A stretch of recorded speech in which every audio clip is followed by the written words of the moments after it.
ನಮಸ್ಕಾರ ವೀಕ್ಷಕರೇ, PR ಅಕಾಡೆಮಿಗೆ ಸ್ವಾಗತ. ನೀವೇನಾದ್ರೂ ಸರ್ಕಾರಿ ಹುದ್ದೆಯನ್ನ ಹುಡುಕ್ತಾ ಇದ್ದೀರಾ ಅಂತ ಹೇಳಿದ್ರೆ ತಿಂಗಳಿಗೆ 40,000 ರೂಪಾಯಿಗಿಂತ ಜಾಸ್ತಿ ಸಂಬಳ ಸಿಗುವಂತಹ ಕೆಲಸದ ಡೀಟೇಲ್ಸ್ ನ ತಗೊಂಡ್ಬಂದಿದೀವಿ. ಇದು ಯಾವ ಕೆಲಸ, ಹೇಗೆ ಅರ್ಜಿಯನ್ನ ಹಾಕೋಬೇಕು, ವಯೋಮಿತಿ ಡೀಟೇಲ್ಸ್, ಎಜುಕೇಶನ್ ಕ್ವಾಲಿಫಿಕೇಶನ್, ಇದೆಲ್ಲದರ ಬಗ್ಗೆ ಸಂಪೂರ್ಣ ಮಾಹಿತಿಯನ್ನ ನಿಮಗೆ ತಿಳಿಸ್ಕೊಡ್ತೀವಿ. ವಿಡಿಯೋನ ಕೊನೆ ತನಕ ನೋಡಿ. ವಿಡಿಯೋ ಶುರು ಮಾಡೋಕ್ಕೂ ಮುಂಚೆ ಇನ್ನೂ ಈ ಚಾನಲ್ ಸಬ್ಸ್ಕ್ರೈಬ್ ಆಗಿಲ್ಲ ಅಂದ್ರೆ ಇವಾಗಲೇ ಸಬ್ಸ್ಕ್ರೈಬ್ ಆಗಿ ಪ್ರತಿದಿನನೂ ಗೌರ್ಮೆಂಟ್ ಜಾಬ್ ಡೀಟೇಲ್ಸ್ ನ ನೀವು ತಿಳ್ಕೋಬಹುದು. ಹಾಗೆ ಅದರ ಪಕ್ಕದಲ್ಲಿರೋ ಬೆಲ್ ಐಕನ್ ಕೂಡ ಪ್ರೆಸ್ ಮಾಡಿ. ವಿಡಿಯೋ ಅಪ್ಲೋಡ್ ಆಗಿದ ತಕ್ಷಣ ನಿಮಗೆ ನೋಟಿಫಿಕೇಶನ್ ಬರುತ್ತೆ. ಇವಾಗ ವಿಡಿಯೋನ ಶುರು ಮಾಡೋಣ.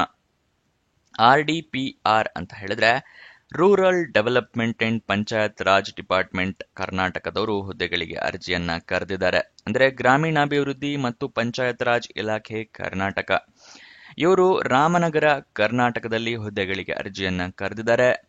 ಜಿಲ್ಲಾ ಪ್ರಾಜೆಕ್ಟ್ ಮ್ಯಾನೇಜರ್ ಹುದ್ದೆ ಇದಾಗಿರುತ್ತೆ. ಇದಕ್ಕೆ ತಿಂಗಳಿಗೆ 44,000 ರೂಪಾಯಿ ತನಕ ಸ್ಯಾಲ್ರಿ ಇರುತ್ತೆ. ವಯೋಮಿತಿ ಡೀಟೇಲ್ಸ್ ನ ನೋಡೋದಾದ್ರೆ ಮಿನಿಮಮ್ 18 ವರ್ಷ ಆಗಿರ್ಬೇಕು. ಮ್ಯಾಕ್ಸಿಮಮ್ 45 ವರ್ಷದವರು ಕೂಡ ಅರ್ಜಿಯನ್ನ ಹಾಕಬಹುದು. 18ರಿಂದ 45. ಕೆಲವೊಬ್ರು ಕೇಳ್ತಾ ಇರ್ತೀರಾ 18 ವರ್ಷ ನಡೀತಾ ಇದೆ ಹಾಕ್ಬೋದಾ ಅಂತೆಲ್ಲ. ಅದಕ್ಕೆ ತಿಳಿಸ್ಕೊಡ್ತಾ ಇದ್ದೀನಿ. 21 ಮೇ 2025ಕ್ಕೆ ನಿಮಗೆ 18 ವರ್ಷ ಆಗಿರ್ಬೇಕಾಗತ್ತೆ. ಗೊತ್ತಾಯ್ತಲ್ಲ, ಅಂತವರು ಅರ್ಜಿಯನ್ನ ಹಾಕಬಹುದು. ನೆಕ್ಸ್ಟ್ ನಿಮಗೆ ಸೆಲೆಕ್ಷನ್ ಪ್ರೋಸೆಸ್ ವಿವರ ತಿಳಿಸ್ಕೊಡ್ತಾ ಇದ್ದೀನಿ. ಇಂಟರ್ವ್ಯೂ ಇರುತ್ತೆ, ಅಂದ್ರೆ ಸಂದರ್ಶನ ತಗೋತಾರೆ ಅಷ್ಟೇ. ಯಾವುದೇ ರೀತಿಯ ಲಿಖಿತ ಪರೀಕ್ಷೆ ಅಥವಾ ಬೇರೆ ಯಾವುದೇ ಪರೀಕ್ಷೆ ಕೂಡ ಇರೋದಿಲ್ಲ. ಇಂಟರ್ವ್ಯೂ ತಗೊಂಡು ನಿಮ್ಮನ್ನ ಕೆಲಸಕ್ಕೆ ತಗೋತಾರೆ. ಗೊತ್ತಾಯ್ತಲ್ವಾ? ಅದಕ್ಕೆ ಆದಷ್ಟು ಎಲ್ಲರೂ ಅರ್ಜಿಯನ್ನ ಹಾಕೊಳ್ಳಿ. ಅಪ್ಲಿಕೇಶನ್ ಫೀಸ್ ವಿವರ ತಿಳ್ಕೊಳ್ಳೋದಾದ್ರೆ ಯಾವುದೇ ರೀತಿಯ ಅಪ್ಲಿಕೇಶನ್ ಫೀಸ್ ಇರೋದಿಲ್ಲ. ಉಚಿತವಾಗಿ ನೀವು ಅರ್ಜಿಯನ್ನ ಹಾಕಿ ಈ ಜಾಬ್ನ ನಿಮ್ದಾಗಿಸ್ಕೊಳ್ಬಹುದು. ನೆಕ್ಸ್ಟ್ ನಿಮಗೆ ಎಜುಕೇಶನ್ ಕ್ವಾಲಿಫಿಕೇಶನ್ ಏನು ಅಂತ ತಿಳಿಸ್ಕೊಡ್ತೀನಿ. ಅದಕ್ಕಿಂತ ಮುಂಚೆ ಇನ್ನೂ ಈ ವಿಡಿಯೋಗೆ ಲೈಕ್ ಮಾಡಿಲ್ಲ ಅಂದ್ರೆ ದಯವಿಟ್ಟು ಲೈಕ್ ಮಾಡಿ. ಹಲವಾರು ಜನರಿಗೆ ಈ ವಿಡಿಯೋನ ತಲುಪೋ ತರ ಮಾಡಿ. ಮತ್ತೆ ನಿಮ್ಮ ಫ್ರೆಂಡ್ಸ್ ಅಥವಾ ರಿಲೇಟಿವ್ಸ್ ಯಾರಾದ್ರೂ ಜಾಬ್ ಹುಡುಕ್ತಾ ಇದ್ದಾರೆ ಅಂತ ಹೇಳಿದ್ರೆ ಅಂತವರಿಗೆ ಈ ವಿಡಿಯೋನ, ಈ ಚಾನೆಲ್ ಎಲ್ಲ ಶೇರ್ ಮಾಡಿ. ಅವರಿಗೂ ಕೂಡ ಜಾಬ್ ಹುಡುಕೋಕೆ ಹೆಲ್ಪ್ ಆಗುತ್ತೆ. ಇವಾಗ ನೆಕ್ಸ್ಟ್ ನಿಮಗೆ ಅರ್ಜಿಯನ್ನ ಹೇಗೆ ಹಾಕೊಳ್ಳೋದು ಅನ್ನೋದ್ರ ವಿವರ ತಿಳಿಸ್ಕೊಡ್ತಾ ಇದ್ದೀನಿ. ನೀವು ಆಫ್ಲೈನ್ ಮೂಲಕ ಅರ್ಜಿಯನ್ನ ಹಾಕೋಬೇಕಾಗತ್ತೆ. ಈ ಆಫ್ಲೈನ್ ಮೂಲಕ ಅಂತ ಹೇಳಿದ್ರೆ ನೀವು ನಿಮ್ಮ ರೆಸ್ಯೂಮೇನ ಮತ್ತೆ ರಿಕ್ವೈರ್ಡ್ ಡಾಕ್ಯುಮೆಂಟ್ಸ್ನೆಲ್ಲ ಅಟ್ಯಾಚ್ ಮಾಡಿ ಒಂದು ಅಡ್ರೆಸ್ಗೆ ಕಳಿಸ್ಕೊಡ್ಬೇಕು. ಯಾವ ಮೂಲಕ ಅಂತ ಹೇಳಿದ್ರೆ ಪೋಸ್ಟ್ ಮೂಲಕ ಅಥವಾ ಕೊರಿಯರ್ ಮೂಲಕ. ಪೋಸ್ಟ್ ಅಂದ್ರೆ ರಿಜಿಸ್ಟರ್ ಪೋಸ್ಟ್, ಸ್ಪೀಡ್ ಪೋಸ್ಟ್ ಈ ತರ ಕಳಿಸ್ಕೊಡ್ಬೋದು, ಅಥವಾ ಕೊರಿಯರ್ ಮೂಲಕ ಕೂಡ ಕಳಿಸ್ಕೊಡ್ಬೋದು, ಅಥವಾ ಅಡ್ರೆಸ್ ಹತ್ರ ಇದೆ ಅಂದ್ರೆ ನೀವೇ ಖುದ್ದಾಗಿ ಹೋಗಿ ಕೂಡ ಕೊಡಬಹುದು. ಇದನ್ನ ಆಫ್ಲೈನ್ ಮೂಲಕ ಅರ್ಜಿ ಹಾಕೋದು ಅಂತ ಹೇಳ್ತಾರೆ. ಅದಕ್ಕಿಂತ ಮುಂಚೆ ನೀವು ಅಫಿಷಿಯಲ್ ನೋಟಿಫಿಕೇಶನ್ ನ ಸಂಪೂರ್ಣವಾಗಿ ಓದ್ಕೋಬೇಕು. ಏನೇನ್ ಎಲಿಜಿಬಿಲಿಟಿ ಕ್ರೈಟೀರಿಯಾ ಇದೆ, ಏನೇನ್ ರಿಕ್ವೈರ್ಮೆಂಟ್ಸ್ ಇದೆ ಅಂತ ಎಲ್ಲ ತಿಳ್ಕೊಂಡ ನಂತರನೇ ಅರ್ಜಿಯನ್ನ ಹಾಕೊಳ್ಳಿ. ಇಲ್ಲ ಅಂದ್ರೆ ಮುಂದೆ ನಿಮಗೆ ಅರ್ಜಿಯನ್ನ ತಿದ್ದುಪಡಿ ಮಾಡೋದಕ್ಕೆ ಅವಕಾಶ ಇರೋದಿಲ್ಲ, ರಿಜೆಕ್ಟ್ ಆಗೋ ಚಾನ್ಸಸ್ ಜಾಸ್ತಿ ಇರುತ್ತೆ.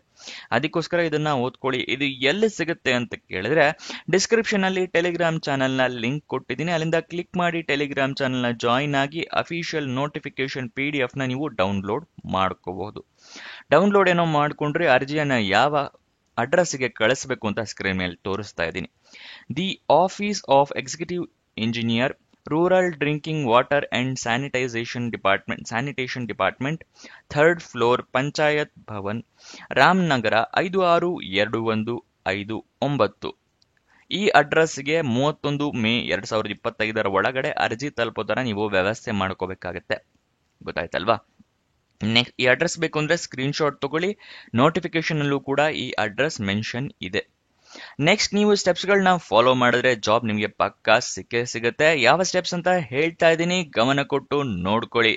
ಮೊದಲನೆಯ ಸ್ಟೆಪ್ ಅಫಿಷಿಯಲ್ ನೋಟಿಫಿಕೇಶನ್ PDF ನ ಓದ್ಕೊಳ್ಳೋದು. ಅದಕ್ಕೆ ಏನಕ್ಕೆ ಅಂತ ಹೇಳಿ ಮುಂಚೆನೆ ತಿಳಿಸ್ಕೊಟ್ಟಿದ್ದೀನಿ. ಎಲಿಜಿಬಿಲಿಟಿ ಕ್ರೈಟೀರಿಯಾ ರಿಕ್ವೈರ್ಮೆಂಟ್ಸ್ ಎಲ್ಲ ತಿಳ್ಕೊಳ್ಳೋದಕ್ಕೆ. ನೆಕ್ಸ್ಟ್ ಸ್ಟೆಪ್ಗೆ ಹೋಗೋಣ. ಏನು ಅಂತ ಹೇಳಿದ್ರೆ ನೀವು ಕರೆಕ್ಟ್ ಆಗಿ ಮೆನ್ಷನ್ ಮಾಡಬೇಕು ಇಮೇಲ್ ID, ಮೊಬೈಲ್ ನಂಬರ್ನೆಲ್ಲ. ಏನಕ್ಕೆ ಅಂತ ಹೇಳಿದ್ರೆ ನಿಮಗೇನಾದ್ರೂ ಜಾಬ್ ಸಿಕ್ಕಿದ್ರೆ ಇಮೇಲ್ ಮುಖಾಂತರ ಅಥವಾ SMS ಮುಖಾಂತರ ಅವರು ಕಮ್ಯುನಿಕೇಶನ್ ಮಾಡ್ತಾರೆ. ಅದಕ್ಕೋಸ್ಕರ ನೀವು ಅದನ್ನೆಲ್ಲ ಕರೆಕ್ಟ್ ಆಗಿ ಮೆನ್ಷನ್ ಮಾಡಿ. ನೆಕ್ಸ್ಟ್ ಡಾಕ್ಯುಮೆಂಟ್ಸ್ ನೀವು ರೆಡಿ ಇಟ್ಕೋಬೇಕು. ಯಾವುದು ಅಂತ ಕೇಳ್ತೀರಾ? ID ಪ್ರೂಫ್ಗೆ ಆಧಾರ್ ಕಾರ್ಡ್, ವೋಟರ್ ID ಅಥವಾ ಪಾನ್ ಕಾರ್ಡ್. ಏಜ್ ಪ್ರೂಫ್ಗೆ SSLC ಮಾರ್ಕ್ಸ್ ಕಾರ್ಡ್. ಎಜುಕೇಶನ್ ಕ್ವಾಲಿಫಿಕೇಶನ್ಗೆ ನಿಮ್ಮ ಮಾರ್ಕ್ಸ್ ಕಾರ್ಡು, ಸರ್ಟಿಫಿಕೇಟು ಎಲ್ಲ ರೆಡಿ ಇಟ್ಕೊಂಡಿರಿ. ನೆಕ್ಸ್ಟ್ ನಿಮ್ಮ ರೀಸೆಂಟ್ ಪಾಸ್ಪೋರ್ಟ್ ಸೈಜ್ ಫೋಟೋಗ್ರಾಫ್ ಇಟ್ಕೊಂಡಿರಿ. ರೆಸ್ಯೂಮೆ ರೆಡಿ ಮಾಡಿ ಇಟ್ಕೊಂಡಿರಿ. ಅರ್ಜಿಯಲ್ಲಿ ಕೇಳಿದ್ರೆ ಅಟ್ಯಾಚ್ ಮಾಡಬಹುದು. ಎಕ್ಸ್ಪೀರಿಯನ್ಸ್ ಏನಾದರೂ ಇದ್ರೆ ಎಕ್ಸ್ಪೀರಿಯನ್ಸ್ ಸರ್ಟಿಫಿಕೇಟ್ ನ ರೆಡಿ ಇಟ್ಕೊಂಡಿರಿ. ನೆಕ್ಸ್ಟ್ ಎಲ್ಲ ಡೀಟೇಲ್ಸ್ನ ಫಿಲಪ್ ಮಾಡಿದ್ಮೇಲೆ ಎಲ್ಲ ಇನ್ಫಾರ್ಮೇಶನ್ ಕರೆಕ್ಟ್ ಇದೆಯಾ ಅಂತ ಒಂದ್ಸಲ ಕ್ರಾಸ್ ವೆರಿಫೈ ಮಾಡ್ಕೊಳ್ಳಿ. ಕರೆಕ್ಟ್ ಇಲ್ಲ ಅಂತ ಹೇಳಿದ್ರೆ ಬೇರೆ ಅರ್ಜಿಯನ್ನ ಫಿಲಪ್ ಮಾಡಿ ಕರೆಕ್ಟಾಗಿ ಎಲ್ಲ ಮೆನ್ಷನ್ ಮಾಡಿ. ನೆಕ್ಸ್ಟ್ ಎಲ್ಲ ಆದ ನಂತರ ನಿಮ್ಮ ಅರ್ಜಿಯನ್ನ ಮುಂಚೆನೆ ತಿಳಿಸ್ಕೊಟ್ಟ ಅಡ್ರೆಸ್ಗೆ ಸ್ಪೀಡ್ ಪೋಸ್ಟ್ ಮುಖಾಂತರ, ರಿಜಿಸ್ಟರ್ ಪೋಸ್ಟ್ ಮುಖಾಂತರ ಅಥವಾ ಕೊರಿಯರ್ ಮುಖಾಂತರ ಅರ್ಜಿಯನ್ನ ಕಳಿಸ್ಕೊಡಿ. ಕೊನೆಯ ದಿನಾಂಕಕ್ಕಿಂತ ಆದಷ್ಟು ಮುಂಚೆನೆ ಕಳಿಸೋಕೆ ಪ್ರಯತ್ನ ಮಾಡಿ. ಇದಿಷ್ಟು ಸ್ಟೆಪ್ಸ್ನ ಫಾಲೋ ಮಾಡಿ ಈ ಜಾಬ್ನ ನಿಮ್ದಾಗಿಸ್ಕೊಳ್ಳಿ. ಅಪ್ಲಿಕೇಶನ್ ಓಪನ್ ಆಗಿದ್ದ ದಿನಾಂಕ ನೋಡೋದಾದ್ರೆ 21 ಮೇ 2025, ಕೊನೆಯ ದಿನಾಂಕ 31 ಮೇ 2025. ನೆಕ್ಸ್ಟ್ ನಿಮಗೆ ಅಫಿಷಿಯಲ್ ನೋಟಿಫಿಕೇಶನ್ ಬಗ್ಗೆ ತಿಳಿಸ್ಕೊಟ್ಟೆ. ಇವಾಗ ಅಫಿಷಿಯಲ್ ವೆಬ್ಸೈಟ್ ಅಡ್ರೆಸ್ ತಿಳಿಸ್ಕೊಡ್ತಾ ಇದ್ದೀನಿ. rdpr.karnataka.gov.in. ಇದು ಅಫಿಷಿಯಲ್ ವೆಬ್ಸೈಟ್ ನ ಅಡ್ರೆಸ್ ಆಗಿರುತ್ತೆ. ಗೂಗಲ್ ನಲ್ಲಿ ವೆಬ್ಸೈಟ್ ನ ಸರ್ಚ್ ಮಾಡಿ ಆ ಅಫಿಷಿಯಲ್ ವೆಬ್ಸೈಟ್ ಇಂದಾನೇ ನೀವು ಜಾಬ್ ಡೀಟೇಲ್ಸ್ ನ ಕೂಡ ತಿಳ್ಕೋಬಹುದು. ನೆಕ್ಸ್ಟ್ ನಿಮಗೆ ಎಜುಕೇಶನ್ ಕ್ವಾಲಿಫಿಕೇಶನ್ ನ ತಿಳಿಸ್ಕೊಡ್ತೀನಿ, ಏನ್ ಮಾಡಿರ್ಬೇಕು ಈ ಹುದ್ದೆಗೆ ಅಪ್ಲಿಕೇಶನ್ ಹಾಕೋದಕ್ಕೆ ಅಂತ. ಅದಕ್ಕಿಂತ ಮುಂಚೆ ಇನ್ನು ನಮ್ಮ ವಾಟ್ಸ್ಆಪ್ ಚಾನಲ್ಗೆ ಜಾಯಿನ್ ಆಗಿಲ್ಲ ಅಂದ್ರೆ ದಯವಿಟ್ಟು ಜಾಯಿನ್ ಆಗಿ. ಡಿಸ್ಕ್ರಿಪ್ಷನ್ ನಲ್ಲಿ ವಾಟ್ಸ್ಆಪ್ ಚಾನಲ್ ನ ಲಿಂಕ್ ಕೊಟ್ಟಿದ್ದೀನಿ, ಅಲ್ಲಿಂದ ಕ್ಲಿಕ್ ಮಾಡಿ ವಾಟ್ಸ್ಆಪ್ ಚಾನಲ್ ನ ಫಾಲೋ ಮಾಡ್ಕೊಂಡ್ರೆ ಪ್ರತಿ ದಿನಾನು ಜಾಬ್ ಡೀಟೇಲ್ಸ್, ಜಾಬ್ ಅಪ್ಡೇಟ್ಸ್ ಎಲ್ಲ ತಿಳ್ಕೋಬಹುದು. ನಿಮ್ಮ ಫ್ರೆಂಡ್ಸ್ ಅಂಡ್ ರಿಲೇಟಿವ್ಸ್ಗೆ ಕೂಡ ಅಲ್ಲಿಂದನೇ ಶೇರ್ ಕೂಡ ಮಾಡಬಹುದು. ಇವಾಗ ಎಜುಕೇಶನ್ ಕ್ವಾಲಿಫಿಕೇಶನ್ ನೋಡೋಣ. ಅದಕ್ಕಿಂತ ಮುಂಚೆ ಒಂದು ಹುದ್ದೆ ಖಾಲಿ ಇದೆ.